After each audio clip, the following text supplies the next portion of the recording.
Hello and welcome back to the Eight Figure Dentist podcast. So, on today's episode, I want to follow my previous episode on how you did your year and evaluation of your year. And in this episode, I'm going to help you plan your 2026 or whatever year you're listening this podcast in. And I don't know about you, but I am just having such an amazing feeling about this year. I mean, like so many big things are happening, although it feels like in the last 5 years, so many big things were happening already. But if you're not aware, we just moved a couple of weeks ago to our dream home, literally like days before New Year's Eve.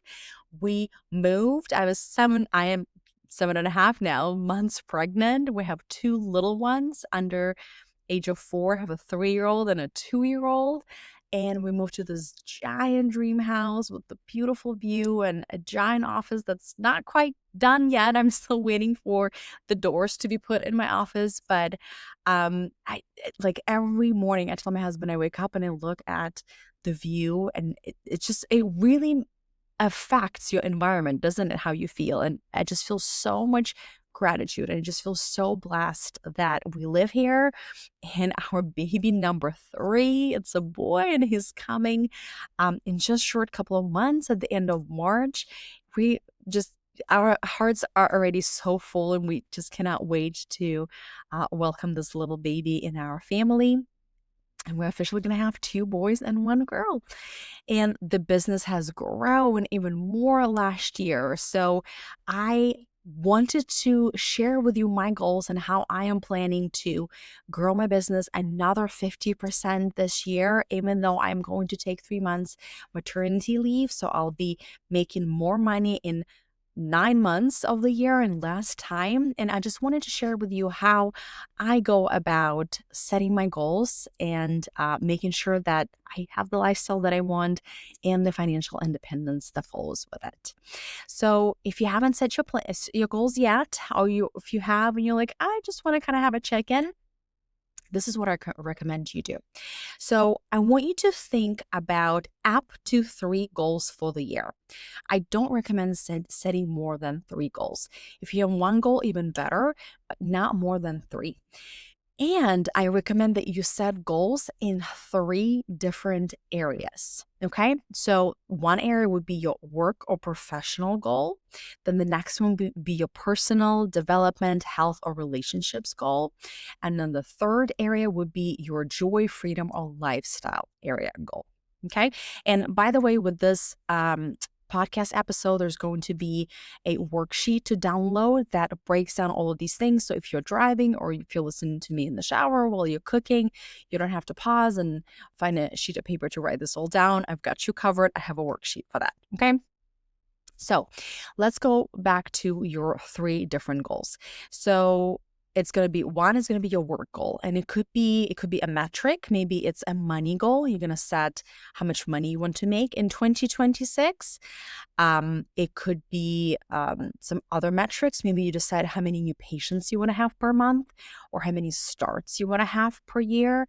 Or maybe, you were really short-staffed in last year. And so you decide, you know what, this year my goal is to not run behind anymore, to just not feel like we're constantly short-staffed. And I don't even care if our production or our collections grow, our revenue grow. I just want to not feel like this again, right? So just set 1 goal for your work. And sometimes people will tell me, but my goal is kind of a stretch goal. Like I am at 1.6 million, but I really want to be making 3 million. But I just don't see how I can possibly make this jump and double my revenue in 1 year.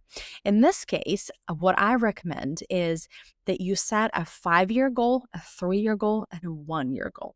Okay. This way, you know that you're okay. I'm on track. Give yourself enough runway, right, to achieve this goal. So that will be your 5-year, or maybe you're like, I just want to make 10 million and sell this practice and retire. Or like, I want to hire an associate in the next 5 years or 7 years. Okay. Then set a 10-year, 5-year, and 1 year. Okay. So you have these multiple years so that your nervous system doesn't go into the overdrive of how am I going to achieve this year. Okay. So that's what I want you to do when it comes to work. When it comes to personal development, health, relationships, set a goal. Take a calendar and also set a goal based on, okay, maybe I want to lose weight. Maybe I want to get married. Maybe I want to get a divorce.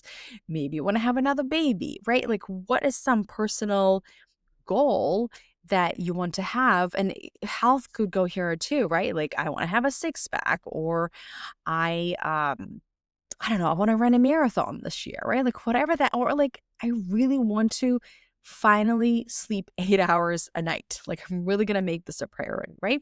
Set that goal for yourself. Again, you don't have to, but up to 3 goals. And then when it comes to joy, freedom, and lifestyle, that's where I want you to pull out your calendar and I want you to mark any trips that you have coming up this year, any trips that you want to take, any time off. Maybe you decided, okay, you know what? I want to have more long weekends with my children, or I want to be completely unplugged after 5 p.m. and spend time with my kiddos. Or maybe you decide, you know what? I'm just done working 5 days a week. I want to be working 3 days a week or 4 days a week. Or I'm just done leaving the office at 6 p.m. I want to be done by 5 hardcore and Wednesdays by 3, right? So that's going to be your lifestyle, your freedom, your schedule goal. All right. And then what I want you to do is, so you've set between 1 to 3 goals. Then I want you to make it a scaling goal. So what does that mean? I want you to give it a range. That's what I like to do. It feels like there's some wiggle room. So it's still an aspiring goal, but it just gives me a range. Like, for example, let's say like our business has been growing 50%. My business, right? It's just me in there. Has been growing at least 50% each year, right? So if you're making 2 million, then it would be 3 million next year, right? But give yourself a sliding scale. You will be happy somewhere between 2.5 and 3.1. Okay. Or maybe you want to work 4 days a week and you're like, I'll be happy somewhere between 4 and 4.5, 3.5 and 4.5. Do you see what I'm saying? I want to have 5 vacations, but I'll be happy somewhere between 3 and 5, right? And give yourself a sliding scale. Then what you want to do, especially when it comes to business goals, you already, if you did the worksheet from the previous podcast, and if you haven't, go ahead and download that. It broke down your practice into 4 different sections, right? We looked at your practice structure, we looked at your marketing, we looked at your team, and we looked at your case acceptance. And I asked you, what does the 10 look like? So now this is your goal, like how you want to improve in any of these areas, your practice. What you want to do is you want to break down your big goal for each of these categories.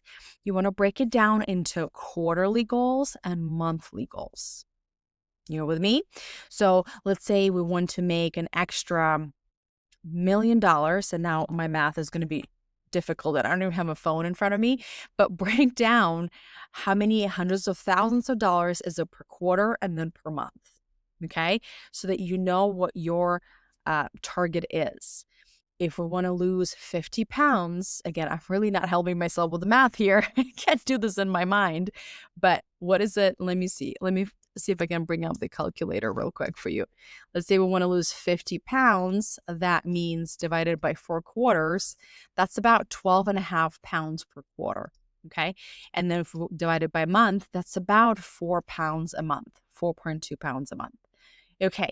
And the reason why you want to do this is because you do not have direct control over that number, but you have direct control over the actions that you're taking. And that's going to be a step 3. So it's helpful to know, okay, I am moving towards this goal of 4 pounds, or I'm moving towards this goal of having 2 starts per day. But if I'm not hitting it, okay, am I able to hit the 20 starts per month? or the 60 starts per quarter. Do you see what I mean? And then if you're not, that's how you can strategically every quarter. And that's what I do in the mastermind, especially if you pay in full. You have 4 CEO sessions with me where every quarter we'll look at your practice and we're assessing, okay, how are we doing with the numbers? Are we on track? Are we on track to hit the starts, to hire the staff? How many days you're working? Is our marketing on point? And if we're not, what can we do? How can we pivot? Don't just have the same strategy for the year, like be flexible. Sometimes we have to pivot. Can we do a campaign? Can we do some flyer for a special where we give them a discount so we can start more patients? Or can we do some incentives for the Google reviews or whatever that might be, so that we can hit our numbers? Okay. So it's very helpful to have the monthly and then every 3 months goal so that you are moving towards that bigger goal. Okay. And then the last thing, what I want you to do is I want you to, underneath each goal for work, for personal, and for joy, freedom, lifestyle, or if maybe you have only one out of these, that's great. But I want you to break down, take some time, brainstorm a list of actions that you need to take in order to hit that goal. Okay. So spend time on it. This is where the majority of people fail, because we set these aspirational goals and then we're like crossing our fingers, hoping and praying that we're going to hit that goal. Make that goal inevitable. How? You need to write down everything that you're going to try. Notice how I said try, because nobody knows what it takes to hit a goal until they're there. Are you with me? People only know once they have achieved that goal. Now they can look backwards and tell you, oh, this is what I did. This is what it takes. And then it always worked only for them in that specific situation, right? So it's okay if you don't have all the answers, but we have to have an educated guess and tell ourselves, okay, I think this is what I'm going to do. I want to grow my revenue by $500,000 this year. Here's what I'm going to do. I am going to really dial in my marketing so it speaks to my dream premium patient. I'm also going to do the assessment for a month and track my consults, and I'm going to try talking about money, and I'm going to try overcoming their objections so that I can hit that higher case acceptance. And you feel like, what are you talking about? These are the things that I teach inside of the Conversion Queen. It's the Conversion Queen is my signature case acceptance sales training for how to increase your case acceptance to 90 to 100%. And the 8-figure practice is my signature marketing system or program. It's an on-demand videos with live support from me that teaches you how to position your practice as premium and how to become known for something very specific so patients start seeking you out. So you're not just constantly going and trying to find new patients and kind of like hunting for them, but there are actually, you're more of a gatherer. They're coming to you because they're seeking you out for that one specific. So those will be your actions. Okay, I'm going to turn around my Instagram. I'm going to optimize my website so that I'm coming up in the ChatGPT search. And I'm going to have a whole episode on that too coming up, right? I am going to track my case acceptance, and my goal is to go from 50% to 70% this year. This is how I'm going to hit my goal, right? Write down all these lists of actions. This way, as you are reviewing monthly and quarterly your progress, you're also evaluating the actions that you have taken, and you can course correct. Otherwise, again, we're just hoping and praying and just shooting up to the stars without any real plan. And you can do this, like I said, with any goal, but I recommend that you only set 3 goals. So let's recap. Only set up to 3 goals. I highly recommend them that they're in different areas, in work or professional, in personal development, health, and relationships. And third category is joy, freedom, lifestyle. And then if the goal is really big, then break it down into a 3-year, 2-year, 1-year, or 5-3-1, or even 10-5-1, and make it a scaling goal. So I want to make somewhere between 1.5 and 2. I want to lose somewhere between 20 and 30 pounds. And then write down a list of actions that you're going to take in order to reach that goal. And then you just gotta assess, assess, assess. So that's how I go about planning each of my years. And that's how I have been able to successfully grow two businesses now. I own two businesses, coaching, medical legal, and then I also am an orthodontist. I'm an associate orthodontist. And that's how being able to have a large family with no support. There's no in-laws, there's no mom, we don't even have a nanny, and have the work-life balance so that my hair is not on fire. So I hope you have the most amazing year. Use the worksheet that comes with this podcast, and happy planning. I'll see you in the next episode. Bye.